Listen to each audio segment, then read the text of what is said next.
اللہ تعالیٰ کی نعمتوں میں سے ایک بہت بڑی نعمت یہ ہے کہ اس نے ہمیں ملک پاکستان عطا فرمایا۔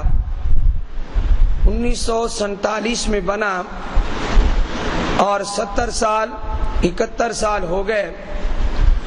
اللہ تعالیٰ نے یہ ملک ہمیں بطور نعمت کے عطا فرمایا ہے، بطور احسان کے عطا فرمایا ہے۔ اس ملک کی حفاظت، اس ملک کا دفاع اور اس ملک کو اسلامی مملکت بنانا اور اس کے لیے جد و جہد کرنا، کوشش کرنا، سعی کرنا، یہ تمام مسلمانوں پر لازم ہے۔ مسلمانوں نے شاید اپنا مقصد بھلا دیا ہے کہ مسلمانوں کو اس ملک کی کیا ضرورت پڑی تھی، حالانکہ ایک بہت بڑا بر صغیر موجود تھا اور یہ دونوں خطے آپس میں ملے ہوئے تھے، اور یہ حدود، حد بندی، سرحدوں کا قائم کرنا یہ کیوں ہوا ہے، اس کی ضرورت کیوں پیش آئی ہے، یہ ملک کیوں حاصل کیا گیا ہے۔ اس ملک کے لیے بے شمار قربانیاں دی گئی ہیں، اس ملک کے لیے لاکھوں جانوں نے اپنی قربانی پیش کی ہے، لاکھوں جانیں اس پر لگائی گئی ہیں، اور پھر جا کر یہ ملک حاصل ہوا ہے۔ اس وقت کے حالات جو کتابوں میں ہیں وہ بھی آپ پڑھتے رہتے ہیں، اور آپ نے بڑوں سے بھی سنا ہوگا کہ کس قدر مسلمانوں نے اس کے لیے مشقت اٹھائی، محنت اٹھائی، قربانی دی ہے۔ مقصد کیا تھا؟ سب سے پہلی بات تو یہ ہے کہ بر صغیر میں انگریز کی حکومت آئی کیسے؟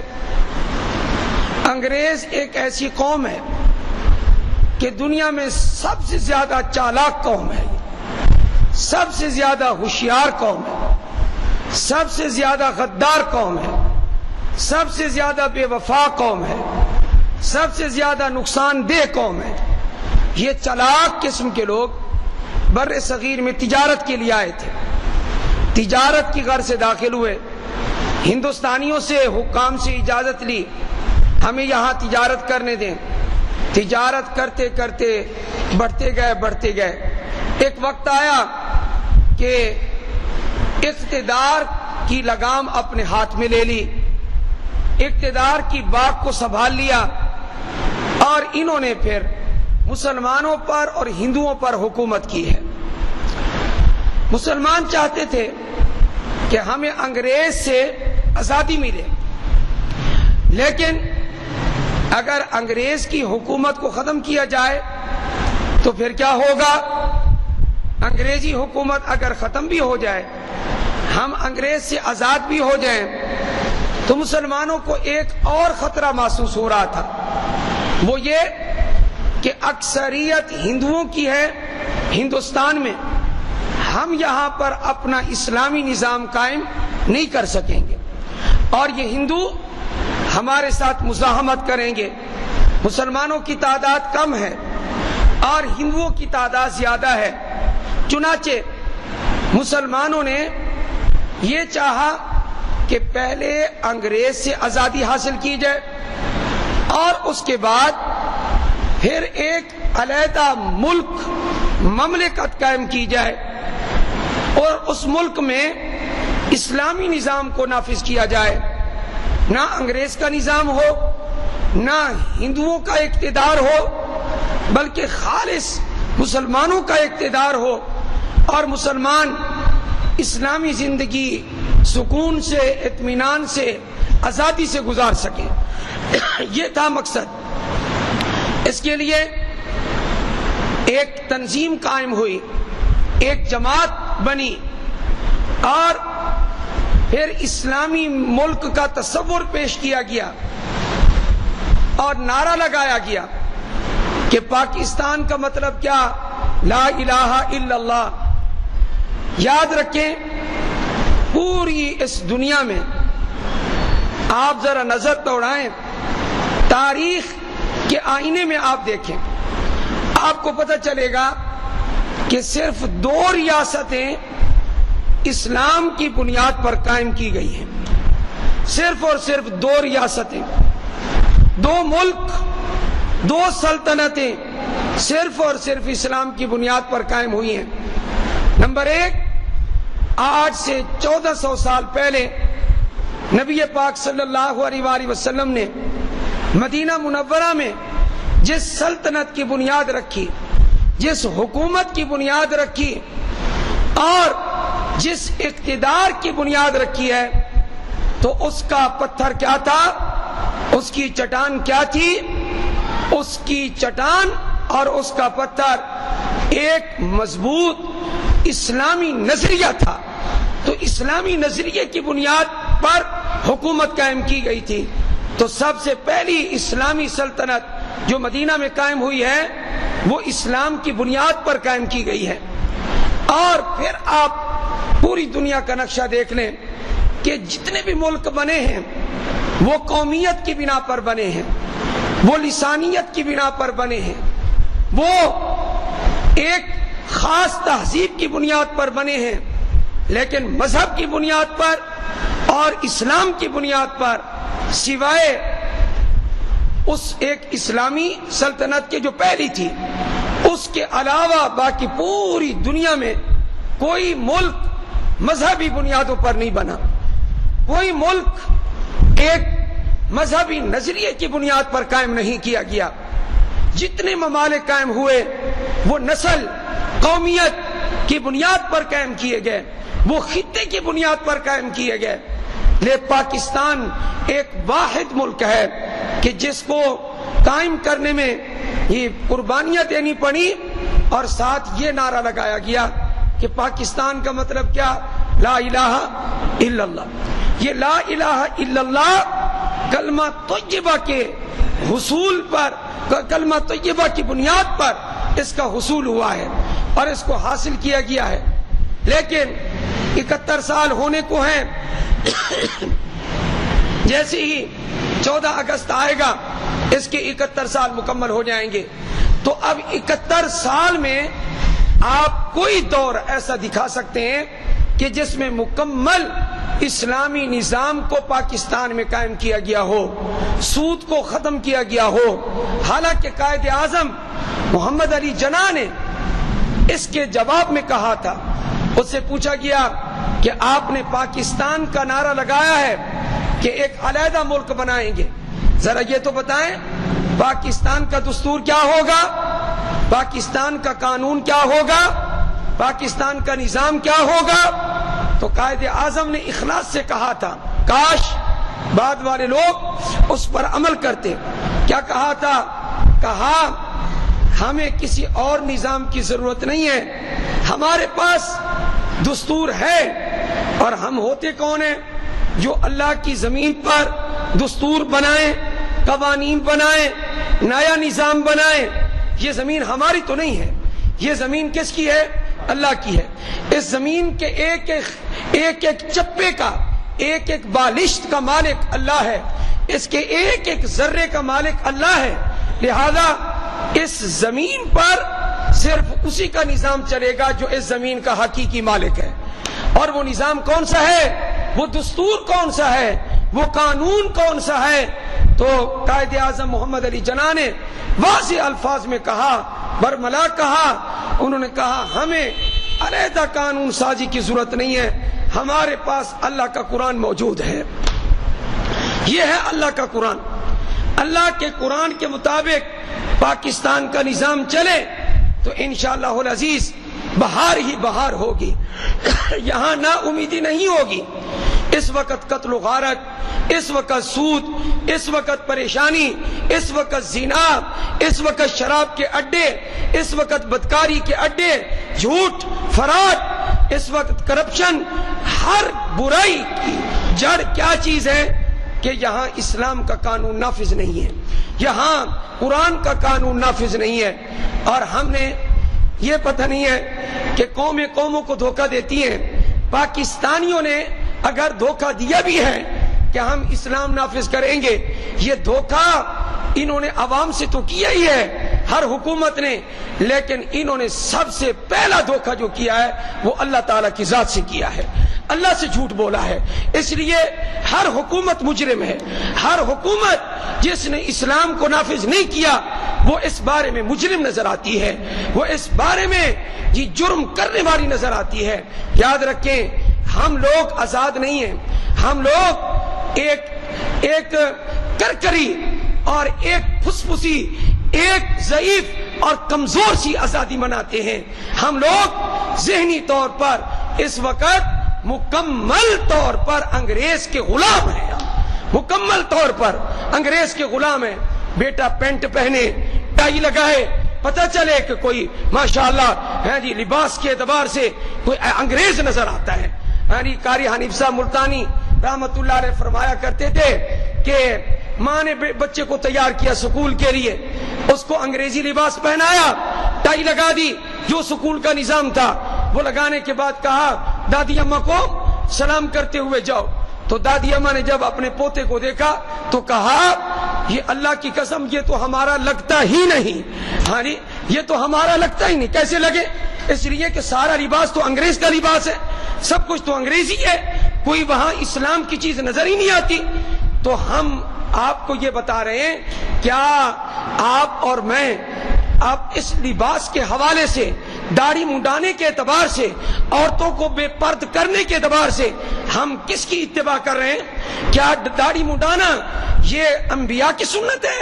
یہ داڑھی منڈانا یہ 1,24,000 انبیاء علیہ السلام نے داڑھی منڈائی ہے؟ اللہ اکبر کبیرہ. آج مجھے ثابت کر دیں کسی نبی نے، کسی پیغمبر نے داڑھی منڈائی ہو، کسی صحابی نے داڑھی منڈائی ہو، اہل بیت میں سے کسی نے اس طرح پھرایا ہو، آپ مجھے ثابت کر کے دے دیں کسی نے داڑھی نہیں منڈائی. لیکن آپ دیکھ لیں داڑھی والے تو یہاں بہت کم ہیں، داڑھی والے لوگ تو بہت ہی کم ہیں، اور بے پرد عورتیں بہت زیادہ ہیں. یہ ہمارا اسلام ہے، یہ ہماری اسلامی تہذیب ہے. اور آپ دیکھ لیں ہمارے بینکوں کا نظام، بینکوں کا نظام سودی ہے، بینکوں کا نظام ربا والا ہے، جبکہ قرآن کریم یہ کہتا ہے وَأَحَلَّ اللَّهُ الْبَيْعَ وَحَرَّمَ الرِّبَا، اللہ تعالیٰ نے خرید و فروخت کو حلال کیا ہے اور سود کو حرام کیا ہے. آپ نے تو یہ کہا تھا کہ اس کا نظام، اس کا دستور قرآن ہوگا. وہ قرآن کا نظام کہاں گیا؟ وہ دستور کہاں گیا؟ میں یہ کہنا چاہتا ہوں کہ ہر آنے والی حکومت پہلی حکومت کو ظالم کہتی ہے، ہر آنے والی حکومت پہلی حکومت کو کرپٹ کہتی ہے، ہر آنے والی حکومت پہلی حکومت کو فرعونی حکومت کہتی ہے. لیکن اب نئی حکومت کا امتحان ہے، اب نئی حکومت کو چیلنج کا سامنا ہے. میں آپ کو ایک بات قرآن کریم سے پڑھ کے سناتا ہوں. سیدنا موسیٰ علیہ السلام نے اپنی قوم کو کیا کہا تھا؟ قال موسیٰ لقومہ استعینوا باللہ واصبروا. سیدنا موسیٰ علیہ السلام نے فرمایا اپنی قوم کو، اے میری قوم استعینوا باللہ، اللہ سے مدد حاصل کرو. تمہارا مد مقابل فرعون ہے، فرعونی قوم ہے، بڑی طاقتور قوم ہے، ان کے پاس اقتدار ہے اور تمہیں انہوں نے محکوم بنایا ہوا ہے. لیکن تم ایک ہی طریقے سے کامیاب ہو سکتے ہو، کامران ہو سکتے ہو، فتح یاب ہو سکتے ہو، غالب ہو سکتے ہو، منصور ہو سکتے ہو. وہ کون سی چیز ہے؟ فرمایا استعینوا باللہ، اگر تم مدد حاصل کر لو کس کی؟ اللہ کی، تو تم غالب آ سکتے ہو. واصبروا، اور مدد حاصل کرو اور چڑھتے جاؤ، ڈٹتے جاؤ اور فرعون کی مخالفت کرتے جاؤ اور مصائب کا سامنا کرنا پڑے گا. واصبروا، تم صبر کرو. باقی یہ نہ سوچنا کہ اللہ تعالیٰ ان سے اقتدار چھین نہیں سکتا اور تمہیں دے نہیں سکتا، یہ نہ سوچنا کبھی. کیوں؟ ان الارض للہ، بے شک زمین کسی کے باپ کی نہیں ہے. یہ زمین اور یہ ملک، ان الارض للہ، یہ زمین کس کی ہے؟ اللہ کی ہے. یہ قرآن پڑھ کے آپ کو سنا رہا ہوں میں. ان الارض للہ، بے شک زمین اللہ کی ہے. یورثها من یشاء من عبادہ، اللہ تعالیٰ اس زمین کا وارث، اس زمین کا مالک، اس زمین کا اقتدار جسے چاہتا ہے عطا کر دیتا ہے، اس لیے بے فکر ہو کر اللہ کی مدد حاصل کرو، اللہ تمہیں کامیاب کرے گا۔ اور یہ یاد رکھنا کیا کہ اگر تم غالب ہونا چاہتے ہو، انجام تمہارے حق میں ہو جائے اور اللہ تمہارا ہو جائے، فرمایا اس کے لیے ایک قاعدہ یاد رکھو، والعاقبۃ للمتقین، اچھا انجام پرہیزگاروں کے لیے ہے۔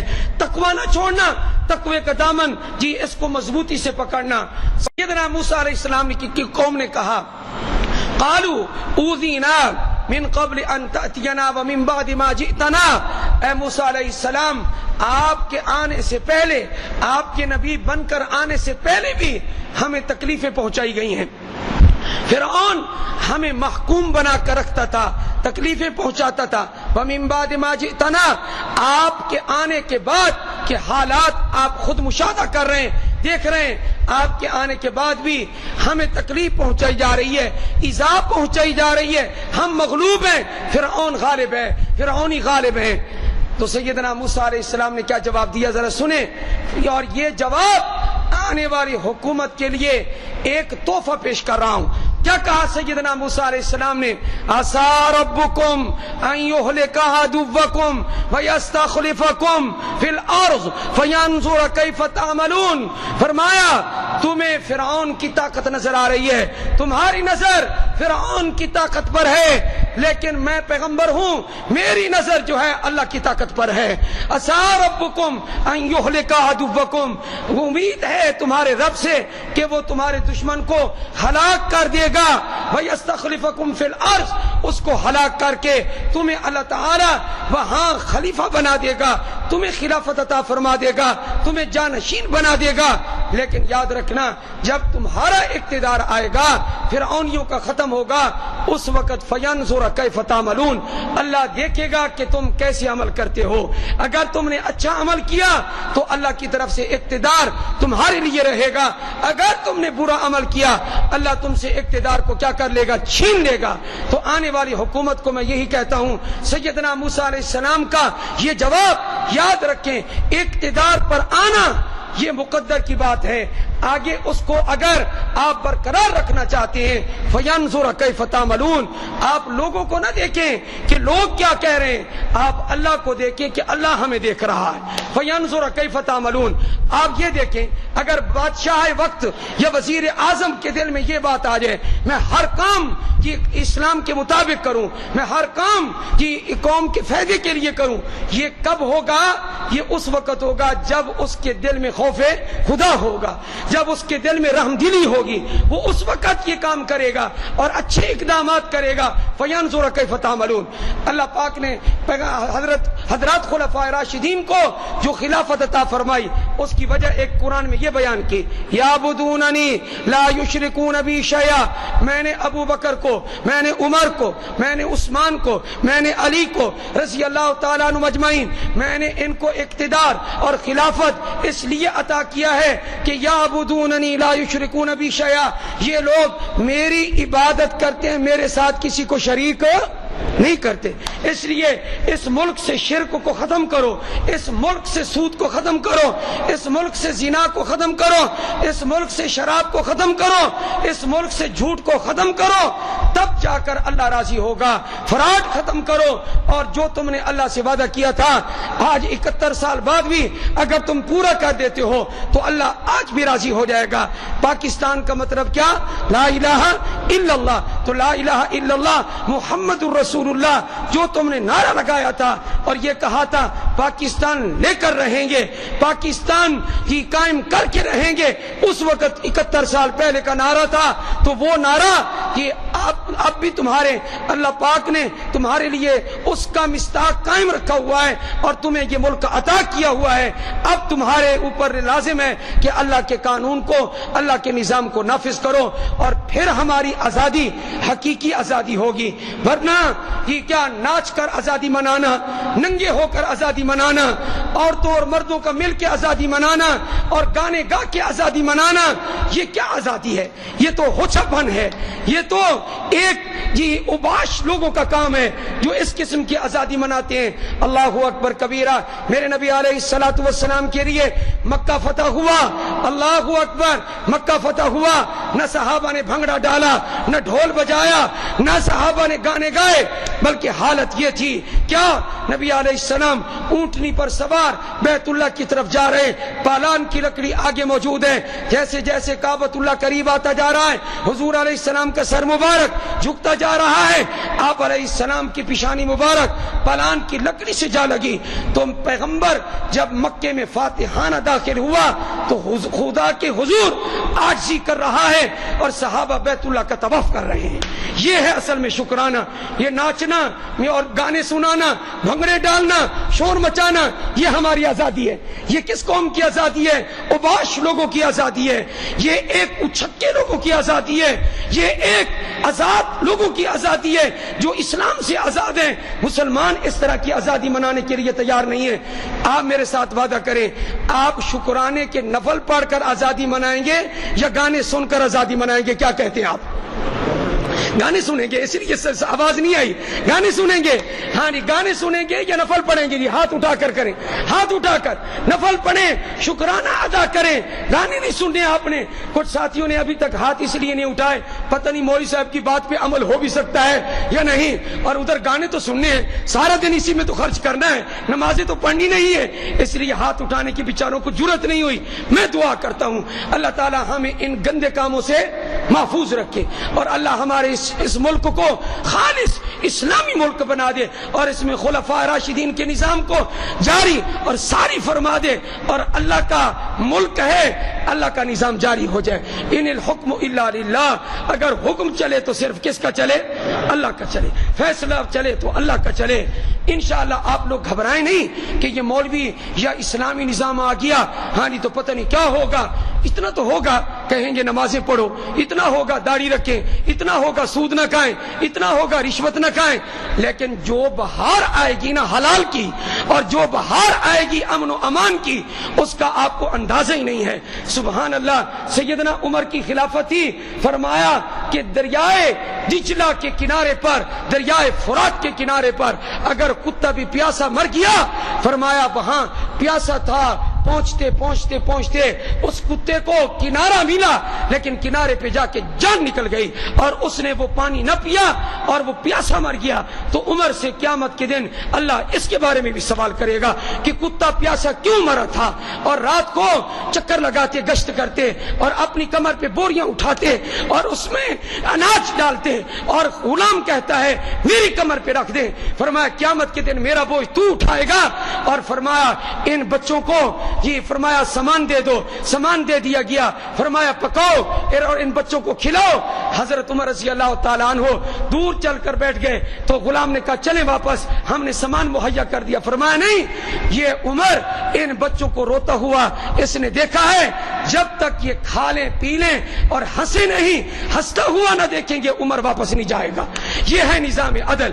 اور ایک روم کا آدمی آیا، اس نے دیکھا اے تمہارا بادشاہ کہاں ہے مسلمانوں؟ حضرت عمر فرش پہ لیٹے ہوئے تھے تو کیا کہنے لگا یا عمر عدلتا، یا عمر حکمتا فعدلتا ونمتا، تو نے حکومت کی، تو نے عدل کیا، آج مزے سے سویا ہوا ہے۔ اس لیے دینی حکومت کو پسند کرو۔ تم لوگوں کا تو ذہن ایسا بن چکا ہے کہ آپ لوگ اسلامی نظام کا لفظ زبان پر ہی نہیں لاتے۔ جی کیوں؟ اس لیے کہ اسلامی نظام قائم ہو، نہ اس کے لیے کوئی دعا ہے، نہ اس کے لیے کوئی جذبہ ہے، نہ اس کے لیے کوئی آواز ہے، کچھ بھی نہیں ہے۔ ہاں جی کہ یہاں حرام کو ختم کیا جائے، حلال کو جاری کیا جائے۔ الحمدللہ آج بھی ایسے ایک دو ملک سننے میں آئے ہیں، جماعتیں جاتی ہیں اور وہاں سے جو کارگزاری آ کر واپس سناتی ہیں اس میں بہت شاندار کارگزاری ہوتی ہے۔ کیا کہ اللہ پاک نے ہر بندے کو وہاں خوشحال رکھا ہوا ہے۔ کس کی وجہ سے؟ کہ وہ لوگ اسلام پر عمل کرتے ہیں اور قرآن سے محبت کرتے ہیں، اسلام پر عمل کرتے ہیں، قرآن سے محبت کرتے ہیں، اس وجہ سے اور ان کا نظام ایسا بڑا پیارا ہے، فرمایا ہر بندہ وہاں پر یہ سعودی عرب کی طرح ہر بندہ ہفتے میں 2 روزے رکھتا ہے۔ کون سے روزے؟ سوموار اور جمعرات کو نفلی روزہ۔ جہاں نفلی روزے رکھتے ہوں، اہتمام کرتے ہوں، کیا وہ فرض زکوٰۃ ادا نہیں کرتے ہوں گے؟ کیا وہ حج نہیں کرتے ہوں گے؟ فرض حج ہے تو جاتے نہیں ہوں گے؟ کیا وہ عشر ادا نہیں کرتے ہوں گے؟ یہ وہ لوگ ہیں۔ اسلام پر عمل کرنے میں گھبراؤ نہیں، تمہاری جانیں نہیں نکل جائیں گی۔ اسلام پر عمل کرو گے تمہاری جان محفوظ، تمہارا مال محفوظ، تمہاری عزت محفوظ، تمہارا یہ سب کچھ محفوظ۔